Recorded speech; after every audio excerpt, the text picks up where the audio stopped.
Hi student, welcome to सर्वोत्तम YouTube channel short and made easy series में आज chapter 2 side places and vowel part 2 के बारे में हम लोग बात करेंगे और सीखेंगे। अब मेन वॉवल्स होते क्या हैं? वॉवल्स वॉवल्स होते क्या हैं? वॉवल्स जैसे लास्ट वीडियो में मैंने बताया था, वॉवल्स मेन मात्राएं। जैसे इंग्लिश में हमारे पास 5 वॉवल थे, उसी तरीके से शॉर्ट हैंड में हमारे पास 12 वॉवल्स हैं। अब उनको लगाना कैसे है, किस हिसाब से उसको पोजीशन होती है, ये सब इस वीडियो में हम लोग बात करेंगे। वर्ड्स कैसे बनते हैं ये सब चीजें सीखेंगे। अब फॉर एग्जाम्पल पा पा लिखना है, तो पा लिखने के लिए हमारे को जैसे हिंदी में हमने प प्लस आ लिखा, तो सेम प्रोसेस रहता है शॉर्ट हैंड में। अब पी लिखा, अब इसमें सबसे पहले वॉवल कौन सा आता है? आप देखो हिंदी में सोचो, पा में आ की मात्रा होती है। अब आ पा के बाद आता है कि पहले? इसी पर्पज से हमने साइड्स पढ़ी थी, ये first and second side. Same जैसे हिंदी में पा के बाद मात्रा लगती है, सेम शॉर्ट हैंड में भी पा के बाद। तो इसी पर्पज से ये साइड्स हमने पढ़ी। साउंड पहले आएगी तो हम फर्स्ट साइड लगाएंगे, बाद में आएगी तो बाद वाली साइड लगाएंगे। अब जैसे एग्जाम्पल पा मैं बता रहा हूं, पा, तो इसमें कौन सा वॉवल आ रहा है? आ का। आ हमारे पास फार्मूले में कौन से प्लेस का था? First place. अब फर्स्ट प्लेस क्या होता है? जैसे अब ये देखो, ये first second and third place हमने पढ़ा था। साउंड कौन से प्लेस का है? First place. अब आपने खुद देखना है साउंड पहले आ रही है कि बाद में। तो हमारे पास बाद में साउंड आ रही है, तो हम पी में जो आ का वॉवल है हैवी डॉट, वो इधर हम लगा देंगे। डार्क डॉट पी के बाद आ रहा है तो पा। इसी तरीके से पे करना है। पी लिखा, पी में कौन सी साउंड आ रही है? ए, यानी मे। मे वाला मे में कौन सा वॉवल डिस्प्ले होता है? जैसे हैवी डॉट। हैवी डॉट पहले आएगा कि बाद में? तो वही प्रोसेस है, पी के बाद बोला जा रहा है पे। इसी तरीके से साउंड पी, तो पी ऐसे लिखा, जैसे अब हिंदी में भी लिखा, पा के बाद ई की मात्रा लगाई, सेम प्रोसेस रहता है। पी के बाद ई की साउंड, ई जो है थर्ड प्लेस का है, तो थर्ड प्लेस में यहां पर हमारा लग गया। तो ये पा, पे एंड पी, इस टाइप से वर्ड्स बनते हैं। अब इन वर्ड्स में आपने देखा है कि हमने स्पेलिंग नहीं लिखे, सिर्फ साउंड्स को लिख रहे हैं, साउंड्स को ही पढ़ते हैं। अब वर्ड तो हमने ये सारे बना लिए, वर्ड इसी तरीके से बनेंगे, बट इसमें थोड़ी सी अमेंडमेंट है।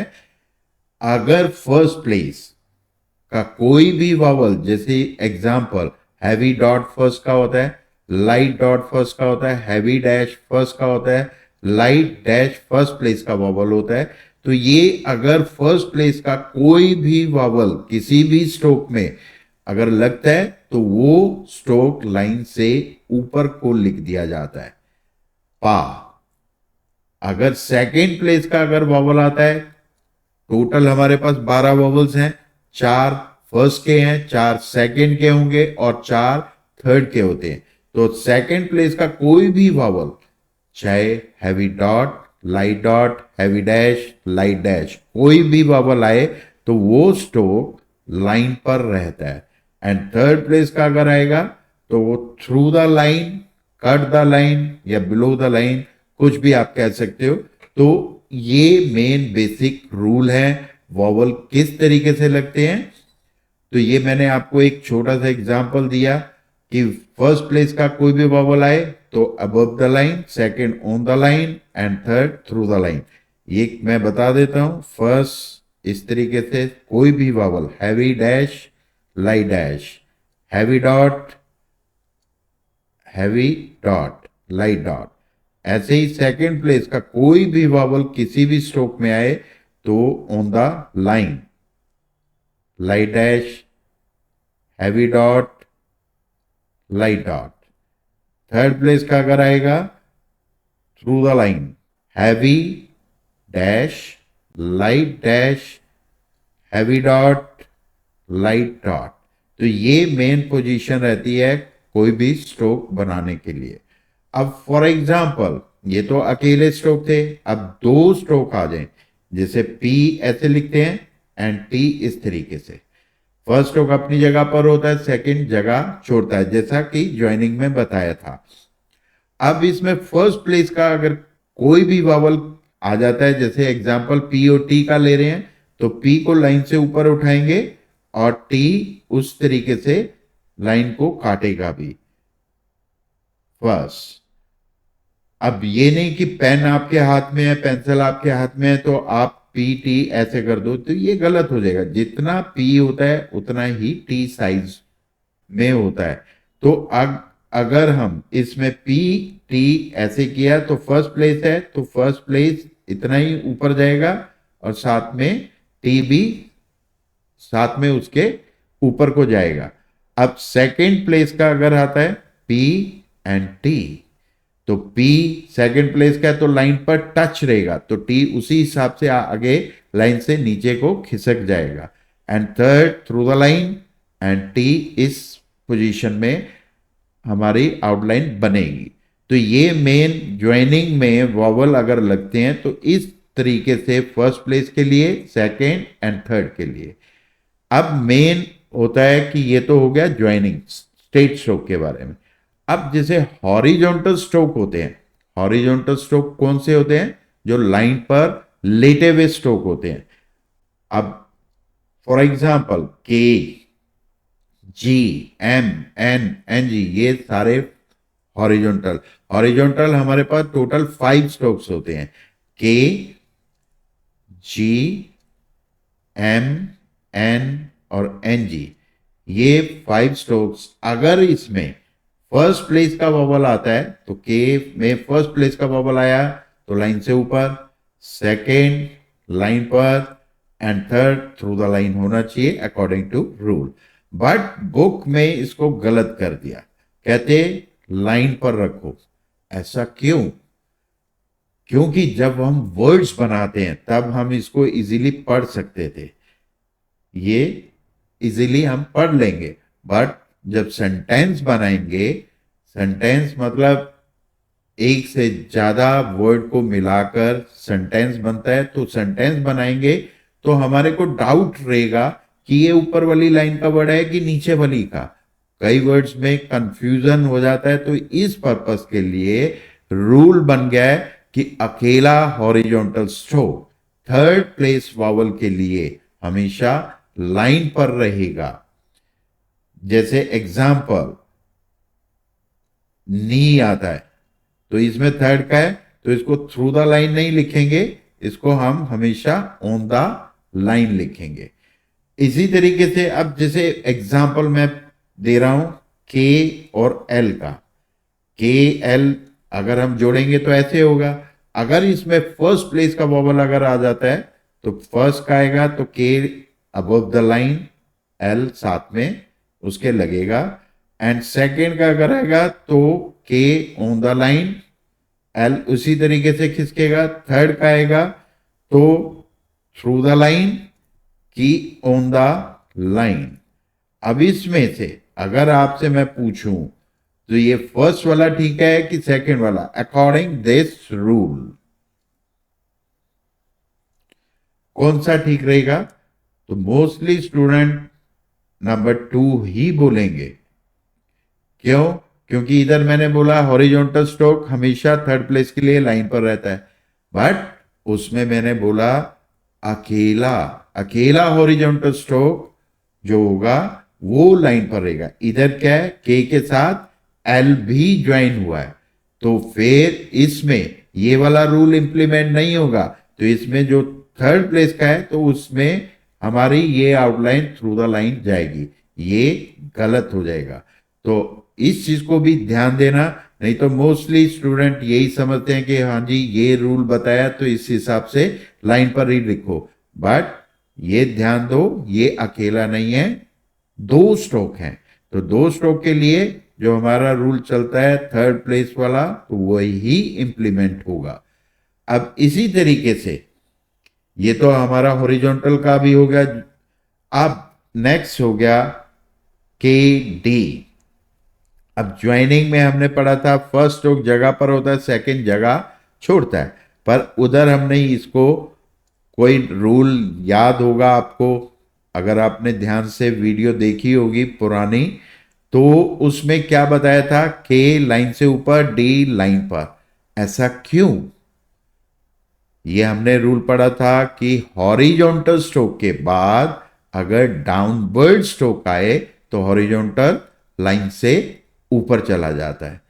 तो ये था। अब इसमें वॉवल का रूल आ गया। अब क्या था, के डी फर्स्ट प्लेस का वॉवल है, तो इसमें वॉवल हमने ऐसे लगा दिया, पर के तो ऑलरेडी लाइन से ऊपर है। इसी तरीके से सेकंड का अगर आ जाता है तो सेकंड का भी ऐसे रहेगा, इसमें भी लाइन से ऊपर ही रहा, क्योंकि हमने रूल पढ़ा था इससे पहले कि डाउनवर्ड करके लाइन से ऊपर जाएगा। अब इसी तरीके से के डी में थर्ड प्लेस का आएगा, तो भी इस तरीके से। कल को वॉवल हट जाते हैं तो हमारे को आइडिया नहीं रहेगा कि इसमें फर्स्ट का है, सेकंड का है, थर्ड का है। जैसे एग्जांपल के एल, ठीक है, ये मैंने अभी पीछे एग्जांपल दिया था। फर्स्ट का आएगा तो इस तरीके से, सेकंड का आएगा तो ऐसे, एंड थर्ड का आएगा थ्रू द लाइन। अगर इसमें वॉवल कल को हट जाते हैं तो हम इसकी शक्ल देख के भी पढ़ सकते हैं, फर्स्ट का है, सेकंड का है एंड थर्ड का। इधर हमें कुछ भी आइडिया नहीं रहेगा। तो इस करके इसमें दोनों रूल इंप्लीमेंट होंगे। दोनों का मतलब हॉरिजॉन्टल के बाद डाउनवर्ड स्ट्रोक आए तो हॉरिजॉन्टल लाइन से ऊपर, और फर्स्ट प्लेस का अगर वॉवल आएगा तो टोटली आउटलाइन लाइन से ऊपर चली जाएगी। डाउनवर्ड करके लाइन से ऊपर है, पर सेकंड प्लेस का वॉवल अगर आता है तो ये स्ट्रोक लाइन पर टच रहेगा। डाउनवर्ड करके लाइन से ऊपर, पर थर्ड प्लेस करके लाइन को काट भी रहा है।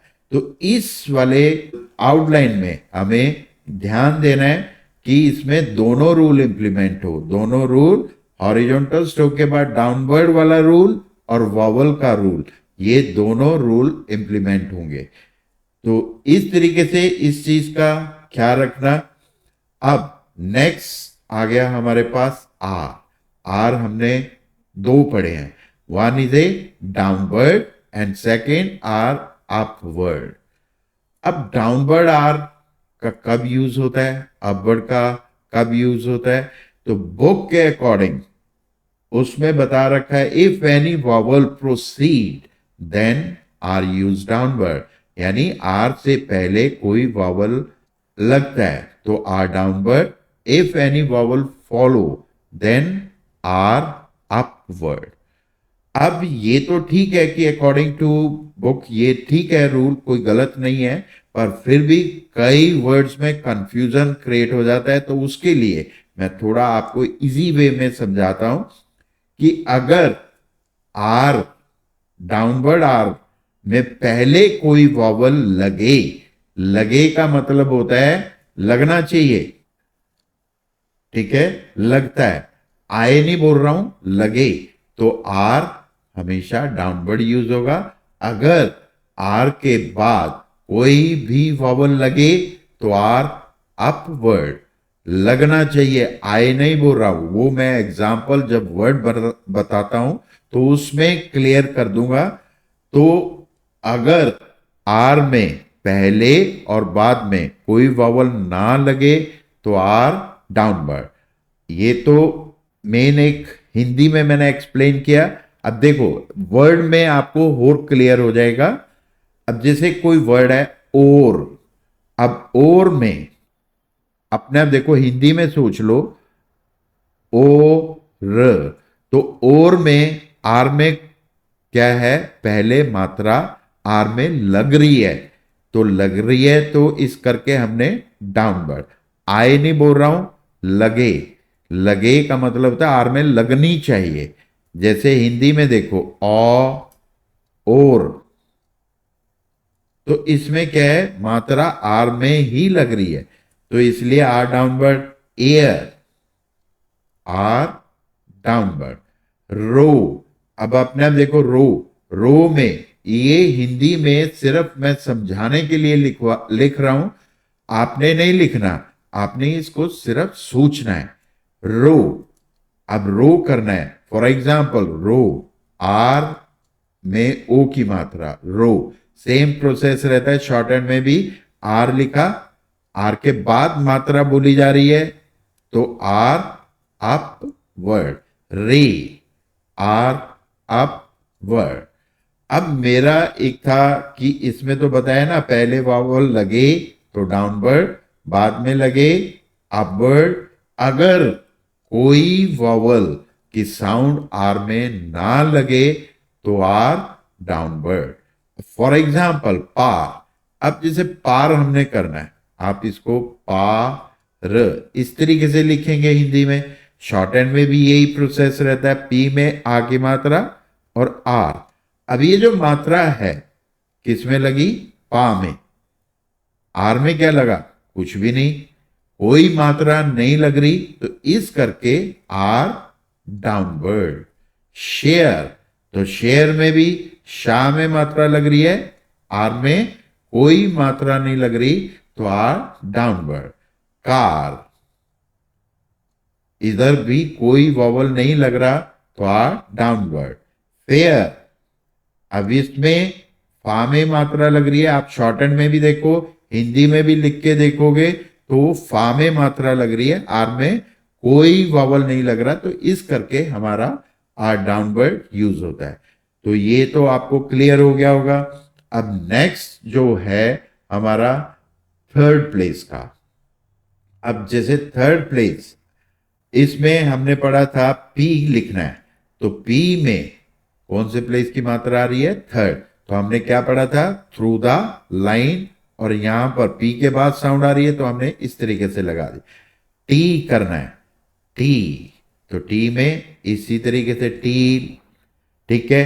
अब इसी तरीके से एग्जाम्पल आ गया पील, तो हमने पी और ला, तो थर्ड प्लेस की वॉवल जो है तो यहां पर लगनी चाहिए थी। जब आप चेक करोगे बुक में तो उन्होंने ला में वॉवल लगा रखा है, ये क्यों, ये इसलिए क्योंकि जब हम ज्वाइनिंग, बहुत से वर्ड जब ज्वाइन करेंगे तो यहां पर कुछ वर्ड में जगह नहीं होती। अगर मैं इधर डॉट लगा भी दूं तो हमारे को नहीं पता चलेगा डैश है डॉट है, कुछ में जगह है, कुछ में जगह नहीं होती। अब हम कितने वर्ड याद रखेंगे किस में जगह है किस में नहीं, तो सबके लिए रूल बन गया, ज्वाइनिंग में जो थर्ड प्लेस का वॉवल होता है वो नेक्स्ट स्ट्रोक, जो भी नेक्स्ट स्ट्रोक होगा उसकी आपने फर्स्ट साइड के थर्ड प्लेस में वॉवल को ट्रांसफर कर देना है। जैसे एग्जांपल पील वर्ड है, हिंदी में हमने लिखा पील, मात्रा किस में लगी है, पा में, इधर भी मैं एग्जांपल दे रहा हूं पा में।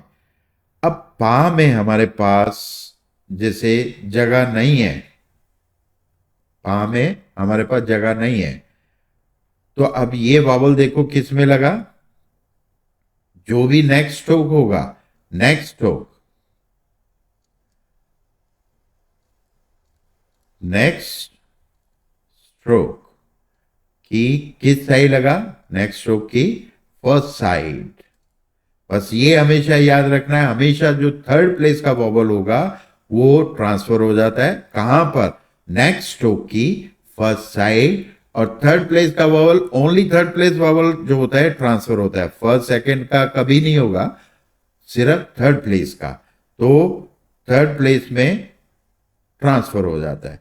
तो बस यही हमेशा जब भी देखना है तो ये फर्स्ट के लिए रहेगा, ये सेकंड, और थर्ड का नेक्स्ट स्ट्रोक जो भी देखोगे उसकी फर्स्ट साइड और थर्ड प्लेस। अब जैसे एग्जांपल ऐसे अगर हम करते हैं, फर्स्ट यहीं पे रहता है, सेकंड का भी यहीं पे रहेगा, third next stroke, first side कौन सी है, ऊपर वाली, और थर्ड प्लेस का वॉवल नेचुरली थर्ड प्लेस में लगेगा। किसी भी टाइप की शेप अगर बनानी है, फर्स्ट सेकेंड, अब नेक्स्ट स्ट्रोक कौन सा है, एस एच, तो फर्स्ट साइड कौन सी हुई, ये वाली, और third place vowel third place में। एग्जाम्पल देता हूं, अब जिसे आपने करना है सबसे पहले पील का ही लो, पील, यहां से शिफ्ट हो गया, नेक्स्ट स्ट्रोक आपने ये फर्स्ट साइड ये वाली हुई एंड थर्ड प्लेस यहां पर। आगे इसी तरीके से बुक, बी ऐसे लिखा, बी का वॉवल यहां पे लगता है, अब बी के साथ के जुड़ गया, तो आपने के की फर्स्ट साइड देखनी है, फर्स्ट साइड ये वाली ऊपर वाली होती है, और थर्ड प्लेस का वॉवल नेचुरली थर्ड प्लेस में लगेगा। पुश, पी ऐसे लिखा, पुश, तो एस एच ये हुआ, इसकी फर्स्ट साइड कौन सी हुई, ऊपर वाली, और थर्ड प्लेस का वॉवल नेचुरली थर्ड प्लेस में होगा। कुक, के तो ऐसे हुआ, के में इधर लगना था, अब के साथ के जुड़ गया, तो अब नेक्स्ट रो कौन सा हुआ, के, इसकी फर्स्ट साइड ऊपर वाली एंड थर्ड प्लेस का वॉवल थर्ड प्लेस में। अब जैसे आपने करना है हुड, एच ऐसे होता है, अब हुड करना है तो डी ऐसे लिखा, तो नेक्स्ट रो कौन सा हुआ, डी, थर्ड प्लेस का वॉवल थर्ड प्लेस में। तो ये मेन होता है थर्ड प्लेस का वॉवल, किस तरीके से हम लगाते हैं। मोस्टली स्टूडेंट कंफ्यूज रहते हैं कि इसको यहां पे लगाएं कि यहां पर, लॉजिक समझ जाओ कि जैसे हिंदी में मैंने समझाया, पील कोई भी वर्ड ले लो, तो पा में जगह नहीं है तो बस हमेशा नेक्स्ट स्ट्रोक की फर्स्ट साइड देखनी है आपने, और थर्ड प्लेस का वॉवल नेचुरली थर्ड प्लेस में लगेगा। अब इसी तरीके से मेन वर्ड्स बनाने के लिए ज्यादातर क्या होता है, कंफ्यूजन होता है कौन कौन से वॉवल में। सबसे पहले जैसे हम डॉट का ले लेते हैं, मे, मे में मे वाला, फिर आता है हमारे पास दैट वाला और पेन वाला। इसको अगर आप ध्यान से याद ना करो, इनकी साउंड को ध्यान ना दो, तो आपको इन्हीं वर्ड्स में ज्यादातर कंफ्यूजन रहेगा। अब डैश वाले में जैसे हमारे पास all, go and not, heavy sounds और इसमें लाइट साउंड। जैसे ऑल वाले डैश वॉवल्स में इन तीनों वॉवल्स में कंफ्यूजन रहता है, ठीक है। वो कंफ्यूजन इसलिए होता है कि आप इसको वॉवल्स को ध्यान से नहीं याद करते। अगर याद करोगे तो आपको कोई कंफ्यूजन नहीं होगा। मैं एग्जांपल देता हूं, आगे वर्ड्स बताते हैं। अब जैसे देखो एग्जांपल बेट, अगर आप ध्यान से इसको समझोगे, बा में कौन सी साउंड आ रही है, आप कंपेयर करो, फार्मूले के साथ कंपेयर करो, बे ट, बे में कौन सी साउंड आ रही है, ए, यानी मे वाला, तो बे ट, तो इस तरीके से बेट लिखते हैं।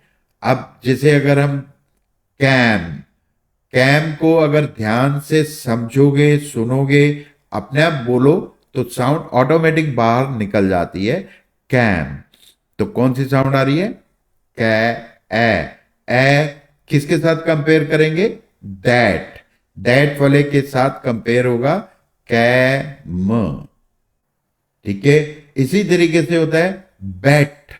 अब बैट में कौन सी साउंड आती है, इसमें भी ए की साउंड आ रही है। अगर हम खाली ए पे रुक जाएं तो बैट बन जाएगा, खेलने वाला बैट, बट इधर हमारे पास है बैट, बैट, यानी इसमें साउंड ए और अ की साउंड आ रही है, ठीक है। पेन, अपने आप आपको उसको स्लो मोशन में थोड़ा सा करो तो साउंड एकदम क्लियर हो जाएगी, बैट, तो पेन वाली साउंड है। अब जैसे B T, light dot, pen. अब इसी और एग्जांपल दे रहा हूं, ए ड, अपने आप देखो इसमें जोर लग रहा है, तो यानी मे, पैक, खाली ए पे साउंड रुक रही है तो ये दैट वाली साउंड होती है, पैक। अब इसी तरीके फैड, तो फैड लंबी जाती है तो ए, साथ में स्लाइड अ की साउंड भी आती है, दे। अब दे मे, बैक खाली ए पे रुक रही है, बैक, बैक ऐसे। एच, एच, एच नहीं बोलते, एच, तो इसमें पैन। फिर इसी तरीके से बेल, बेल ए की साउंड, टैप, तो टैप ए की साउंड, दैट वाली साउंड, डैक। अब इसमें देखो थोड़ा सा लंबा जाती है, जहां पे थोड़ी साउंड लंबी जाए वो पेन वाली, जहां पे खाली ए पे साउंड रुक जाए दैट वाली, जहां पे ए की साउंड आए वो मे वाली साउंड। अब जैसे पेड, पेड, ये देखो, कैप खाली ए पे साउंड रुक रही है, कैप। चेक, अभी इसमें चेक साउंड लंबी जा रही है तो चेक। तो ये तो होगी आपके डॉट वाली साउंड का जो कंफ्यूजन दूर हो जाएगा अगर आप ध्यान से इन वर्ड्स को ध्यान से सुनोगे, समझोगे।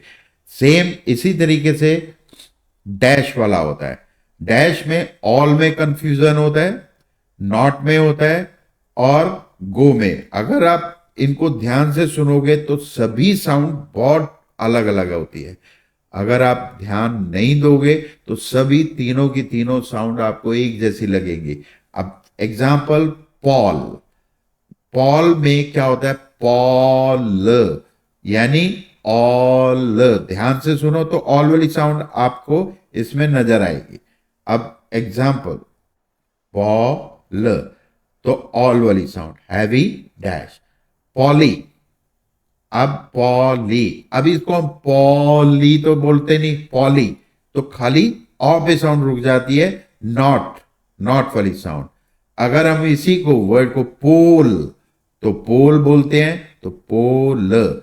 एक एग्जांपल मैं और बताता हूं, जैसे आप पॉल बोलते हो, जब भी पॉल बोलोगे तो मुंह आपका ओ खुल जाता है, ठीक है, हैवी जोर लगता है तो आप समझ जाओ ऑल।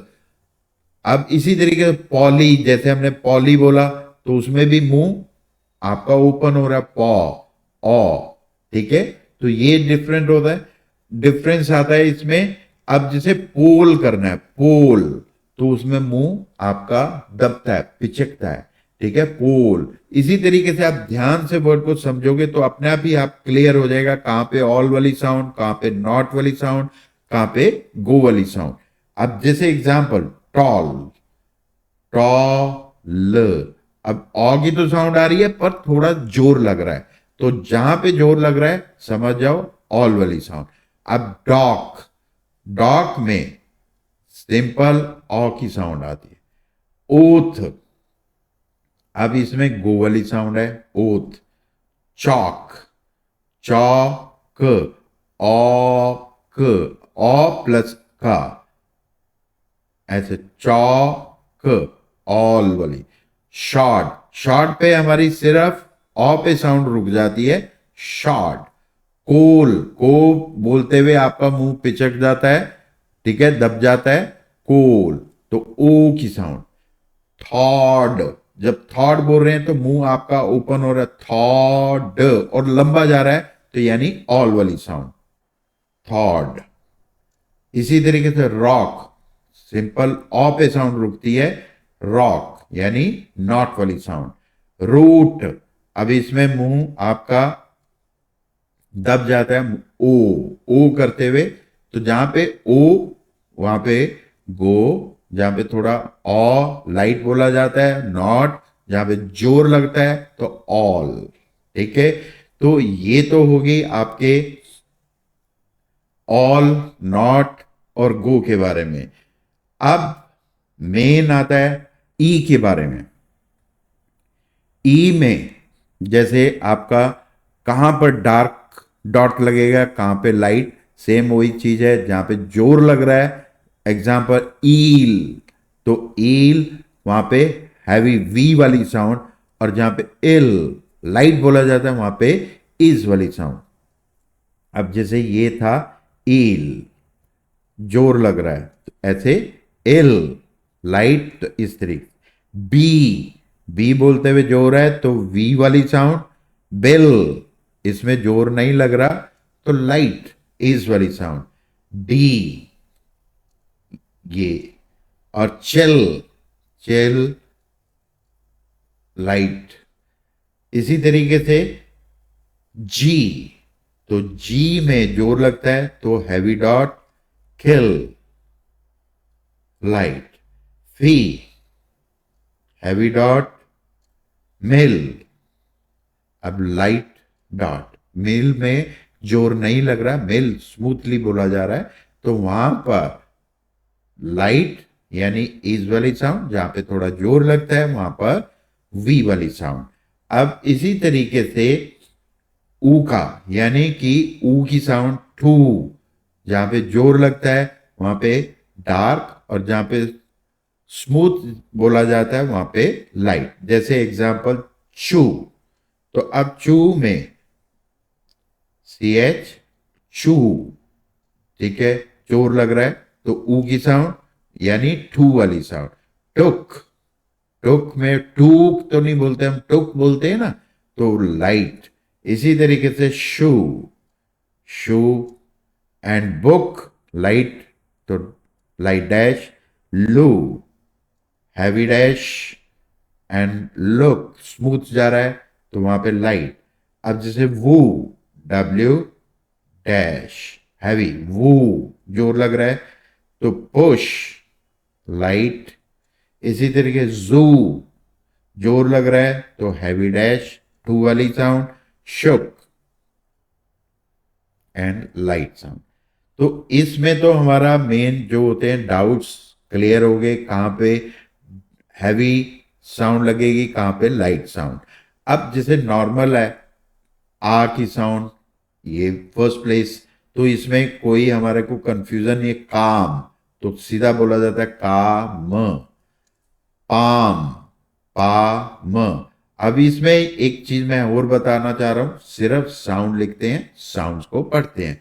अब जैसे पाम है, P A L M, palm, तो एल तो हमने नहीं लिखा, इसमें हम साउंड को लिख रहे हैं, पा में आगे मात्रा और मा।